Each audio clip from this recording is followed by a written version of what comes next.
بسم اللہ الرحمن الرحیم۔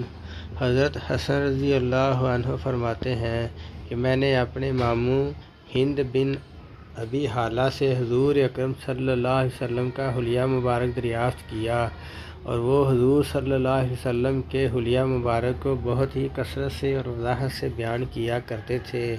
مجھے یہ خواہش ہوئی کہ وہ ان اوصاف جمیلہ میں سے کچھ میرے سامنے بھی ذکر کریں، تاکہ میں ان کے بیان کو اپنے لیے حجت اور سند بناؤں، اور ان اوصاف جمیلہ کو ذہن نشین کرنے اور ممکن ہو سکے تو اپنے اندر پیدا کرنے کی کوشش کروں۔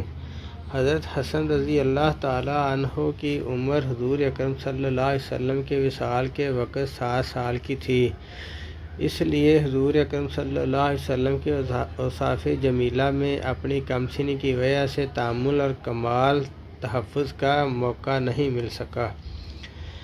ماموں جان نے حضور اکرم صلی اللہ علیہ وسلم کے حلیہ شریف کے متعلق یہ فرمایا کہ آپ صلی اللہ علیہ وسلم خود اپنی ذات و صفات کے اعتبار سے شاندار تھے اور دوسروں کی نظروں میں بھی بڑے رتبہ والے تھے۔ آپ صلی اللہ علیہ وسلم کا چہرہ مبارک ماہ بدر کی طرح چمکتا تھا۔ آپ صلی اللہ علیہ وسلم کا قد مبارک بالکل متوسط قد والے آدمی سے کسی قدر طویل تھا، لیکن لمبے قد والے سے پست تھا۔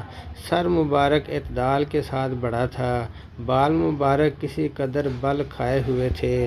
اگر سر کے بالوں میں اتفاقاً خود مانگ نکل آتی تو مانگ رہنے دیتے، ورنہ آپ صلی اللہ علیہ وسلم خود مانگ نکالنے کا اہتمام نہ فرماتے۔ یہ مشہور ترجمہ ہے۔ اس بنا پر یہ اشکال پیش آتا ہے کہ حضور اکرم صلی اللہ علیہ وسلم کا قصداً مانگ نکالنا روایات سے ثابت ہے۔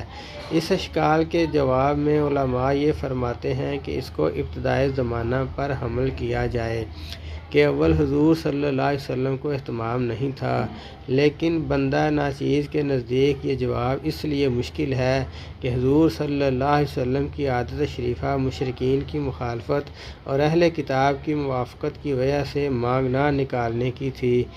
اس کے بعد پھر مانگ نکالنی شروع فرما دی۔